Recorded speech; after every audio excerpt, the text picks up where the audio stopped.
Touch the World Television Ministries. You're standing here with Eva J. and Jeffery Coprich in our segment of Who's Praising. Right now, we're going to give you a little invite from Jeff. Something's coming up January 9th. Why don't you tell them what it is? This is the 18th annual Dr. Martin Luther King Jr. Kickoff celebration. All right. And the reason why it's a kickoff, because we normally do it on the King weekend, Right. but due to circumstances, we're going to celebrate it early. All right. Why don't you tell them where that's taking place at?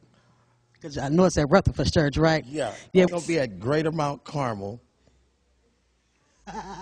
6001? Yes, 6001 Hoover Street. Hoover That's Street. the corner of 60th and Hoover. So we're expecting some great things to happen that night. All right. Some really great things. Miss Erica gave us the lineup. It's going to be a wonderful event, and most important, it's going to give a little community effect. A lot of people forget about the community and forget about where they came from. Don't even want anybody to know they grew up in the hood. I don't know what it is, but I think 2010, the real folks are going to come out, and that's how we're going to lead some souls to Christ. Exactly.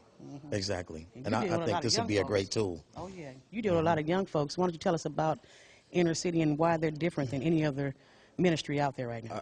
I think because, Eva, I want to say, you know, there's a lot of choirs out there, and they focus on choir material and singing gospel songs. Well, I just want to focus on seeing how many kids can pass through here and go to college, and then come back to the community and give back. And I think that's more so what I think Congresswoman Maxine Waters wants us to do, Councilman Bernard Parks, and so many others, is to do positive things in the community, go to college, become somebody, and then come back to your community and where you come from, and give back. So that's what I'm doing. I'm giving back. And you've been doing that for a long time, Doc? A long time. We were just going through the years. I think somebody called out the year 1992. Does that sound about right? Yes. After the we call it in our era the civil unrest. Okay. But after the disturbance, I just call it a disturbance after the Rodney King verdict. Yeah. Leave it like that. And so we tried to bring some type of positiveness back to our community in spite of its condition. That it was in at that time. Okay. And I think when Touch the World, formerly known as Anointed Vision, we started in 1996, and I think you guys were the first choir to appear on the Anointed Vision Connection, as it was known then. Right, and I think during that time, I had the tragedy when my daughter was killed in the car accident. And you really supported me and you embraced me, because that was a time when I was really like lost. And I can tell the people out in TV land, the pain to lose a daughter or a son or anybody is unbearable. But to still love God and continue to do the things, just giving of myself in spite of how I felt at that time. And it was you, Eva, who embraced me and said, we could do this. Just hold your head up. And, at that time I was going through the trial. They had convicted me, charged me with the incident.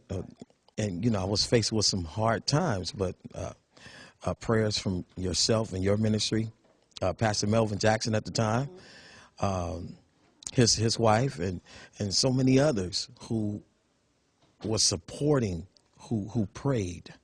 It wasn't about no money thing, just come and you guys embrace me. And I think we need more of that in the year 2010. And since we're on that subject right there of your daughter, I know you've done a lot of things in her memory. I know I see a little thing about the library and a lot of things that people don't even know who Essence really was. That name just floats in the community. Why don't you tell them a little bit about how her loss actually helped other people gain some positive attributes? The loss of Essence actually I think started something that I didn't see coming, and that was to have a library named after her. A 7-year-old having a library named after her, that's real big. And so with the help of the new principal, Carolyn McKee and Erica Beckwith from God Revealed Productions. They work together with me, and people like Kitty Davis, you know, Coach Carnell Ward from Unity One. Everybody just came together, and the key thing is coming together and getting those books that our young people need.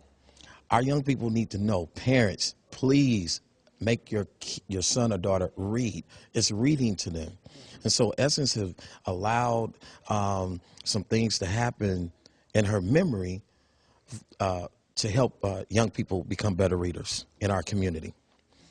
Well, that's a blessing. You know, you guys are going to hear a lot from Jeff in the year to come. God has given us 2 choirs to work with this year as far as following them throughout the entire year, and LA Inner City is one. The other choir that we'll be following throughout the year is Luita Cassiano and Greater LA Cathedral Choir. The reason why we selected these, it wasn't done out of flesh. It was done because God told us to do it, so nobody's mad but the devil. Sorry. Got to keep it real. You have the opportunity to be on our ministry. Once we pray about it, we're going to step into this television ministry a different way than we've done before. Back in the day, it was done Eva J's way. This year's done God's way. So we're going to hang out with you tonight. Okay. We're going to hang out with you in 2010. Okay. And the best is yet to come. Thank you. Who's praising?